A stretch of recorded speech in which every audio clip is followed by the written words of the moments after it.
Have you noticed that the more that AI grows, the more everything online starts to look and sound the same? You got the same hooks, the same captions, the same 10 tips to improve your mindset posts, right? If you're looking for these type of things, it's boring and you're actually looking for help and you just can't seem to find those 10 tips that come from someone that's credible. Welcome to the AI creativity paradox. The easier it gets to create content, the harder it is to stand out because people are so focused on the outputs of AI instead of using it to their advantage, because AI is an awesome tool, but it's all about how you use it to stand out, to not lose your voice, and to be the expert in the room that you are.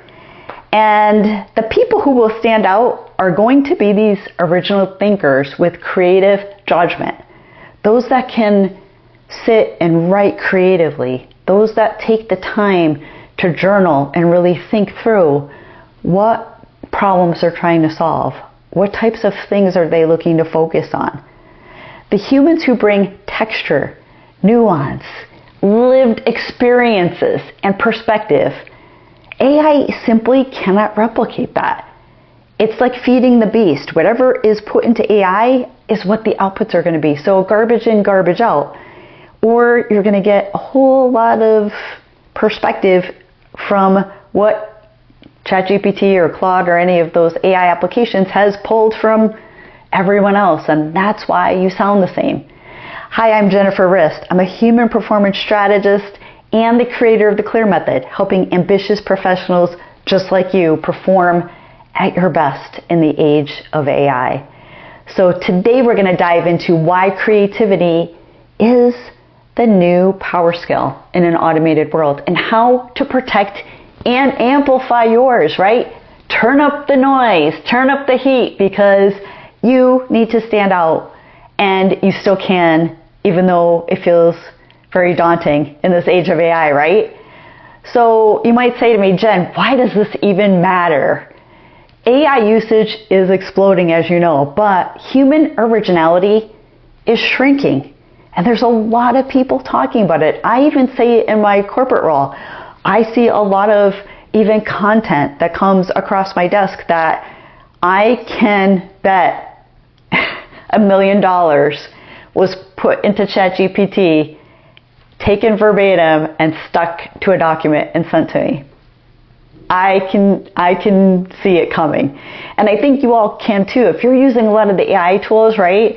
Isn't it funny, like you can pick up on a lot of these, like maybe it's just the tone or maybe it's like certain words they use. I know everyone's talking about like the different, hashes and the way that things are written, but it's even more than that. It's like some of the phrases that come off and the way that the content is outlined and portrayed, it really drives you to say, like, did anybody just like put anything into this, or they just plug it in a ChatGPT and here's what you got, right? So let's start what's happening in the real world. 75% of organizations now use generative AI in some shape or form, up from just 33% 2 years ago, according to McKinsey in a study that they did last year. And Adobe found that 68% of consumers feel brands sound less human than ever before. And MIT reported that AI tools can accelerate content production by 37%, but it also reduces originality and variation of the content by 27%. So content production up, originality is falling. 27%, I would say it's probably closer to 50, because I think there's a lot of people that are heavily relying on AI for the outputs of a lot of content right now. So basically, we're creating more content faster, but much of it's just blending together, right? And it's into this one AI flavored smoothie that everybody's drinking. Everyone's like, this is great, but no one feels like they're moving the needle, right? Everyone's just like on this hamster wheel going, but same content, same feeling. There's not that excitement. There's not that feeling of even reading books lately, a lot of books that are coming out are so AI really generated that you kind of sit there and wonder if the information is legit, if the author was trustworthy, if, you know, a lot of stuff is just made up and it's not really, you know, something that you could utilize as a strategy. So I think it makes people question what they do read, and we should question what we read because not everything is true. It's like my husband, he almost believes everything that he pulls up on the internet. I'm like, Sean, you can't believe everything that's on the internet, right? I think we've all learned in one shape or form, but sometimes he'll read something and he brings it back and I'm like, you got to think through this. This is like total, you know, total fluff.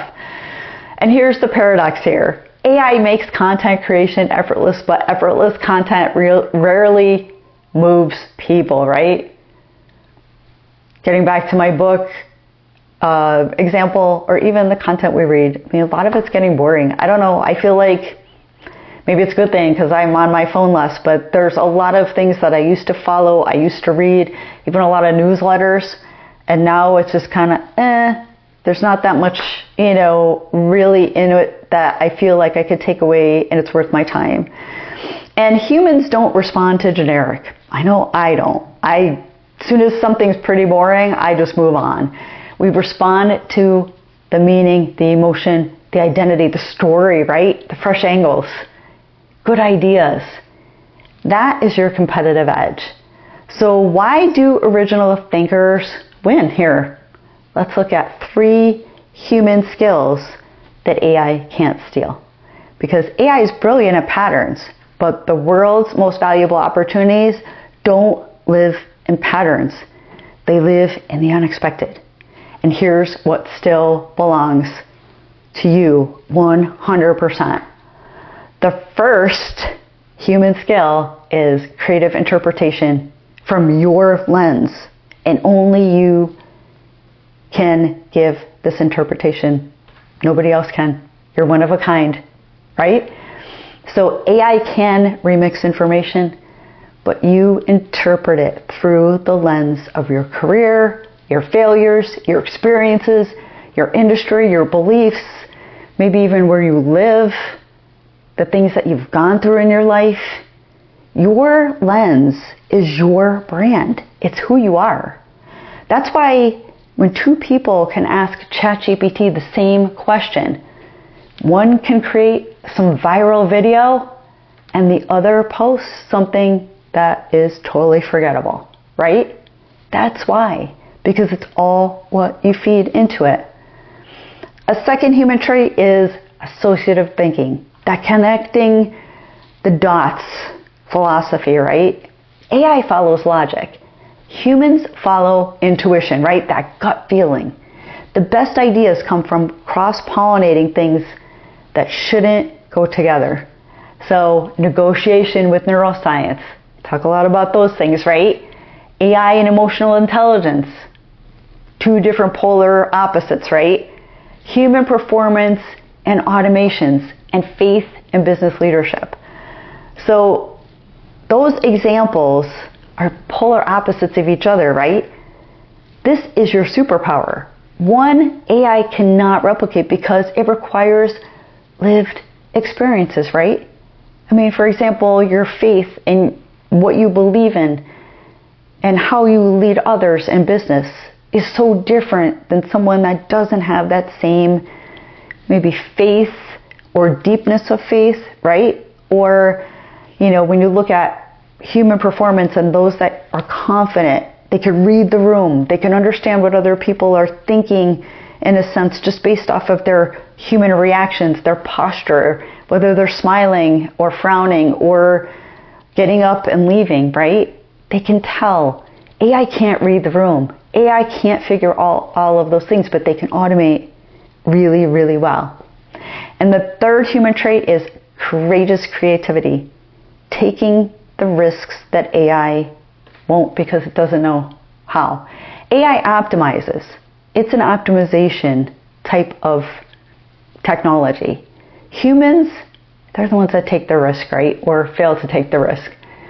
AI won't tell you to try the weird idea that shouldn't work. AI won't encourage you to go against the trend. AI won't nudge you to experiment with something that has been unproven. But that's precisely where differentiation lies and where you're different. So this is what's creating this creativity crisis and why standing out just got so much harder. But if we go back to basics, it's not a hard thing, right? Go back to coming up with those weird ideas, going for a walk without technology, being in nature, journaling, getting down to your human side, right? And you learn so much. It's almost like I'm a person of faith, so I feel like God's talking to me. He's giving me guidance and direction.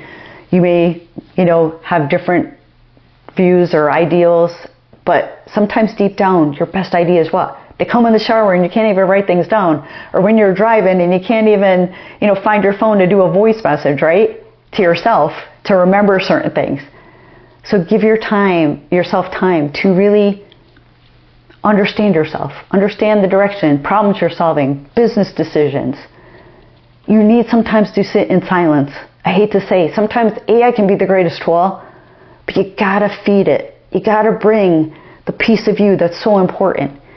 And a global Nielsen study found that content consumption increased 215% in the last decade. Yet our attention spans, they are really less than ever before. So if you can't really attach some meaning, some value, some humor within the first 2-3 seconds, your customer's gone. Your content, someone's moved on, right? Because our attention spans are at net zero right about now. So what does this mean? We have more content, which is great, but there's more noise, there's more creators, there's more automation, and nothing stands out unless you are truly different, right? In fact, a study from Frontiers in Psychology found that people recall uniquely framed information 2.5 times more than repeating the same familiar phrasing. So this is why originality isn't optional. It is oxygen. So how do you stay original in an AI-saturated world? What are you going to do about it? Here are 4 strategies. First, you're going to use AI for structure, not for substance. So let AI help you outline, brainstorm, organize. But you supply the stories, the perspective, the lived context. AI should amplify your voice, not replace it. Number 2 is add only what you can say. So say, what is it that only I can say? Ask yourself that. What part of this insight requires my personal experience to explain? That's the part that differentiates you, right? This is almost like going when you're preparing for a job interview. You're walking in, right? There's all of these other individuals that have a similar skill set to you, right? Maybe same kind of degrees, same type of experiences, worked at similar companies. But why should they hire you over anyone else with similar skills, right? Why? This is how you stand out. But only you know that. When you go into that interview, you need to know, or you need to be able to be prepared to tell them, this is why I should be hired. This is why you need me. It's the same thing with all your content and everything else that you're doing, right?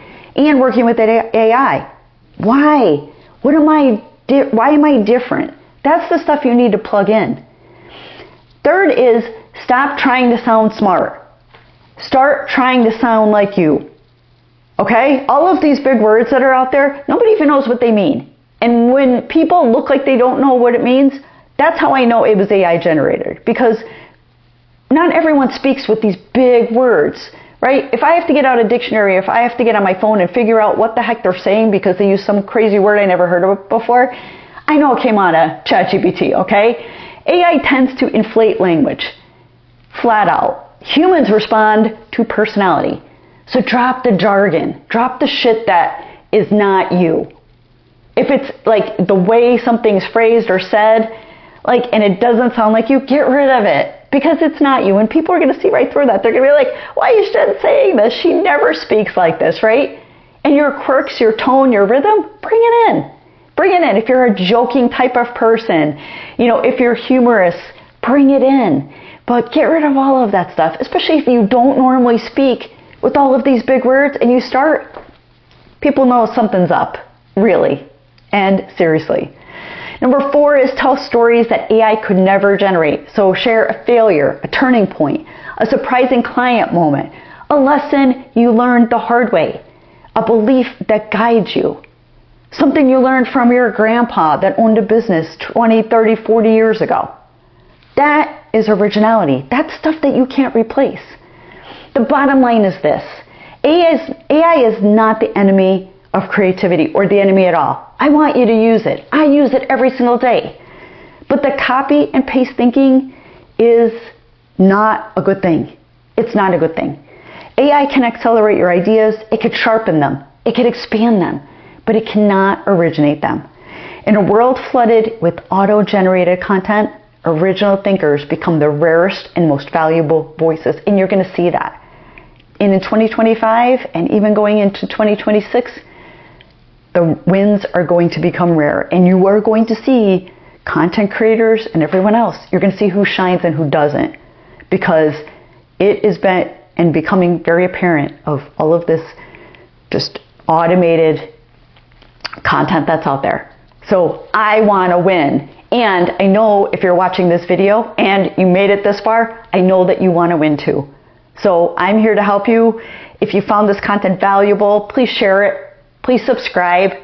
Please also put in the comments, what do you want to hear from me? What type of tips, what types of things are you looking for to up your game so that you are the best at what you are is in your human performance? And how can you use AI to only make your growth like a rocket ship? That you can be on fire. You can feel confident and stay original. So we'll see you all on the next video.